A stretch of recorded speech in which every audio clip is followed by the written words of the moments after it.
They sneered when he entered, mocked his suit, doubted his purpose, and one even asked if he was there to fix the coffee machine.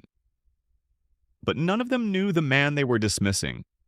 The black man they tried to shove out of their polished boardroom was about to rewrite their future. This isn't just another corporate showdown. This is what happens when arrogance slams into accountability, when bias meets power and crumbles. Before we dive in, drop a comment below. Where are you watching from? If you love stories that flip the script and challenge expectations, hit that like button, subscribe, and join the conversation. Let's get started. The glass doors of Sterling and Vance International's headquarters parted with a soft hiss as Desmond Carter stepped into the lobby. Sunlight streamed through massive windows, casting sharp reflections on the polished obsidian floors. The space radiated wealth, gleaming chrome accents, white marble columns, the faint scent of lavender polish, and a quiet hum of authority.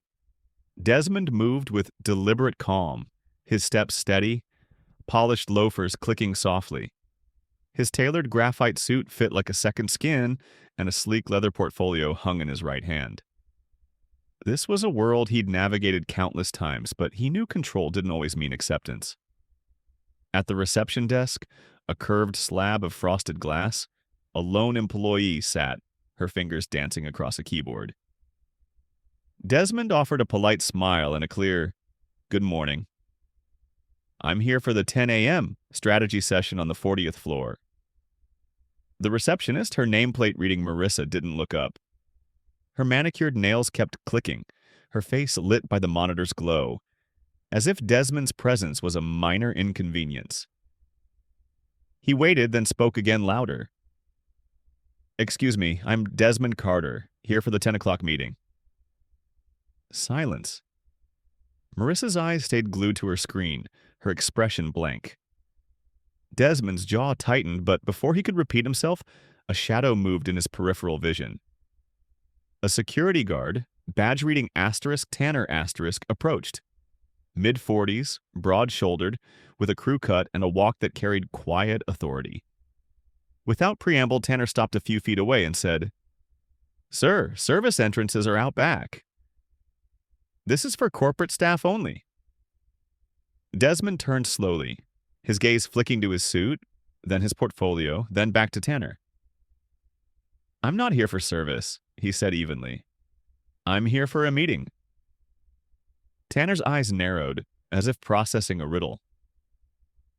"This zone's restricted," he replied, unmoved. "Vendors check in at the rear entrance." His tone wasn't aggressive, but it wasn't a suggestion either.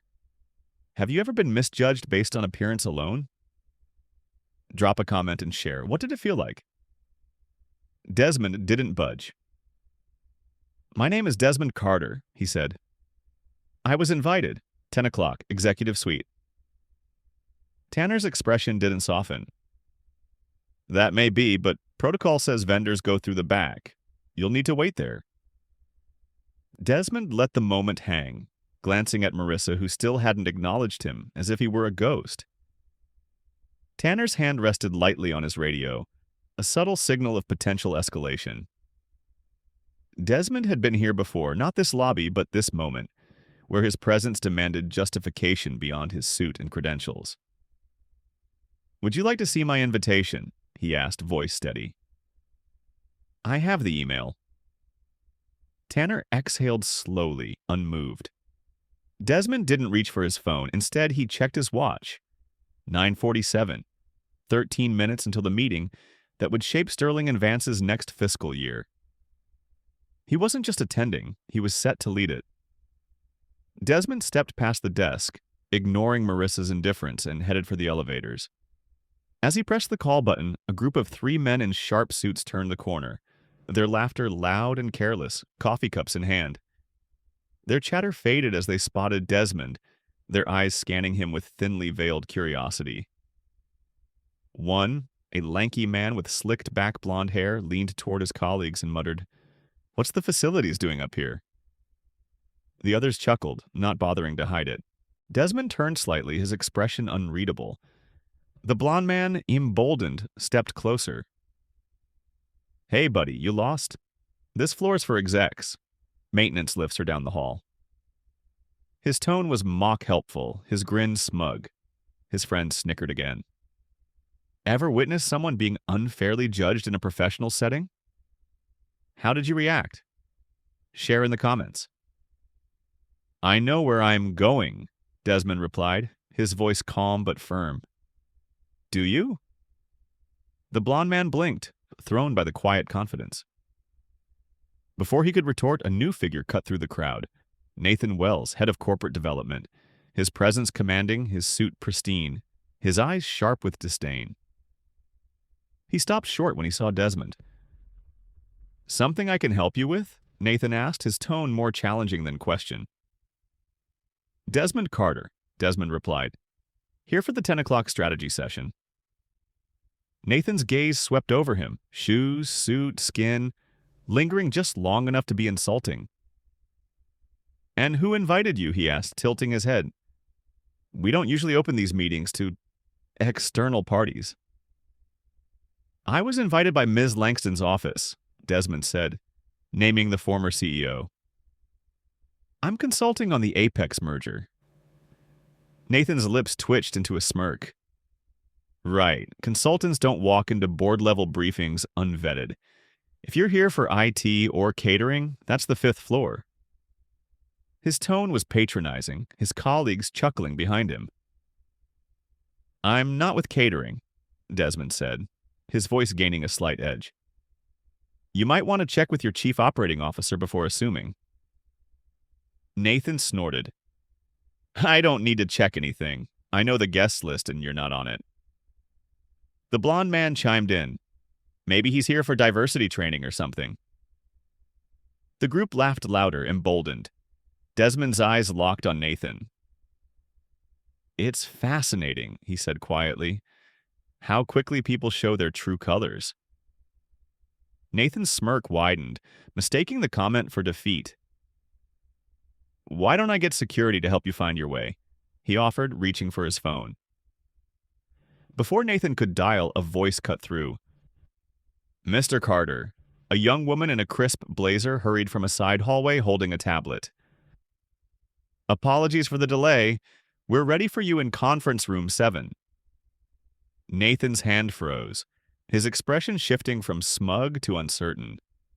The woman nodded politely at him. Nathan, this is Desmond Carter, lead consultant for the Apex merger. Board-approved contract. Desmond said nothing, his gaze steady. Nathan's jaw tightened, but he forced a neutral nod.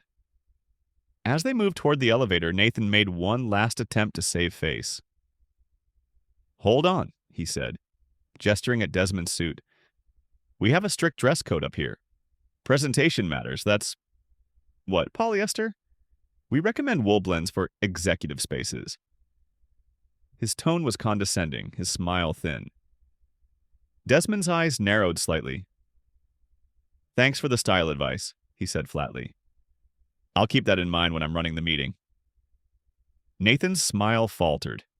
The elevator doors opened, and Desmond stepped inside. Just before they closed, he added, The only confusion here is thinking you decide who belongs.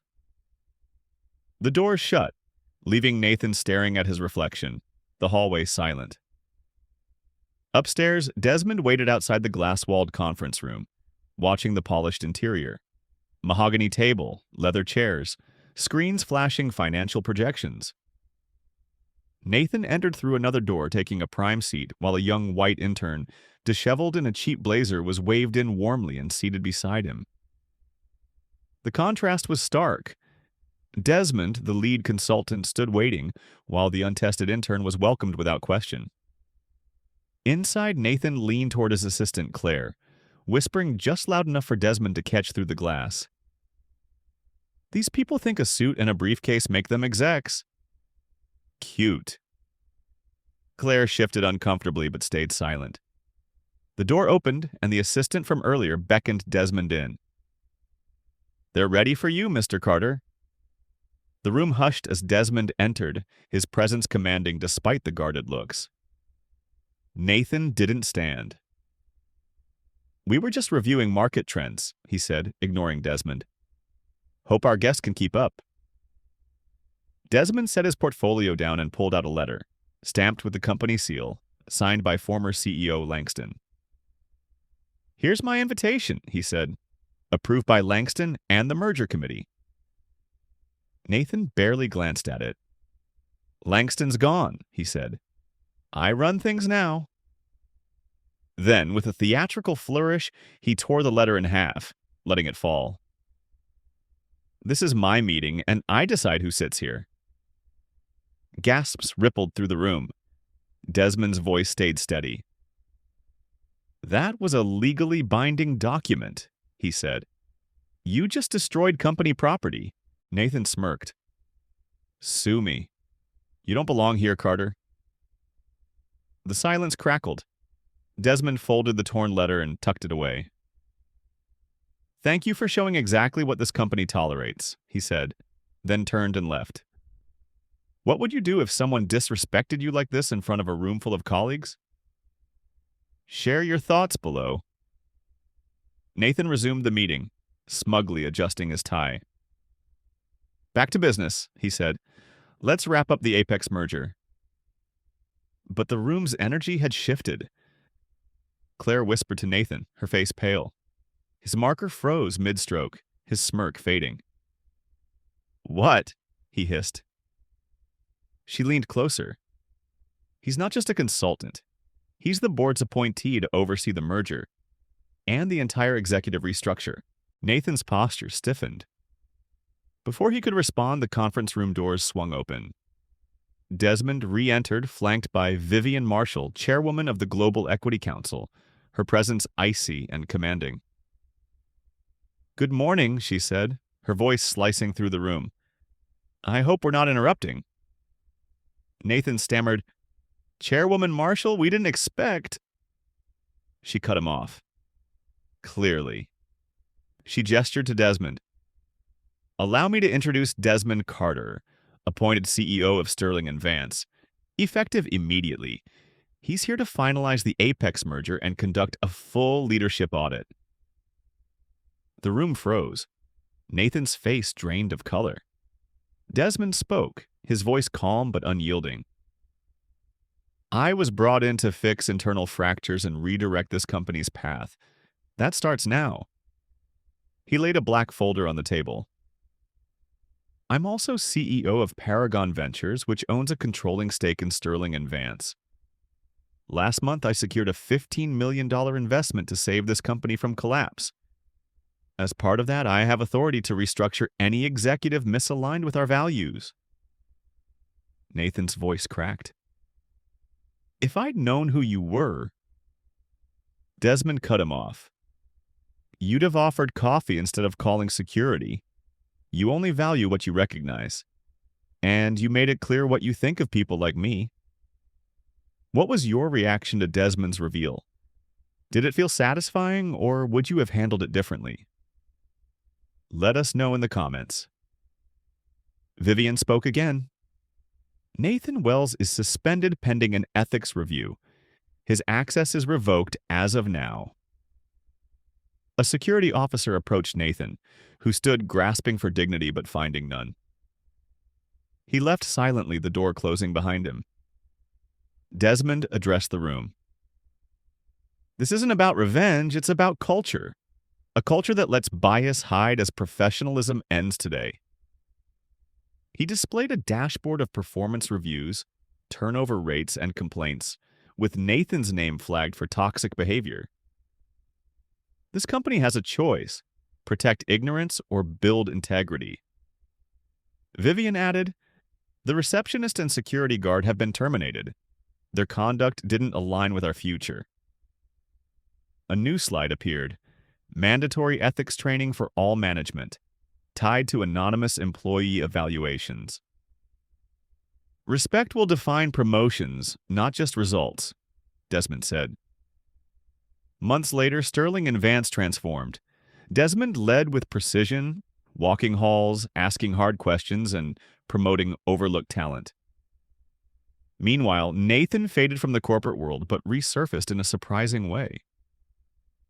A viral video showed him at a community center in Detroit, mentoring young Black and Hispanic entrepreneurs. "I used to be the reason people like you were ignored," he told them. "Now I want to be the reason you're seen." In a later interview, Nathan admitted, "Desmond didn't just change the company. He broke the mirror I'd been lying to myself through." He revealed Desmond had reached out, offering support if Nathan was serious about change. Back at Sterling and Vance, Desmond stood at his office window, watching the city glow. He hadn't just saved a company, he'd shifted a culture. And somewhere in a modest classroom, Nathan was helping the next Desmond find their voice. If this story hits you, subscribe for more narratives that challenge and inspire. What moment got you? Desmond's reveal, Nathan's downfall, or his redemption? Drop your thoughts below and tell us where you're watching from. Let's keep the conversation going.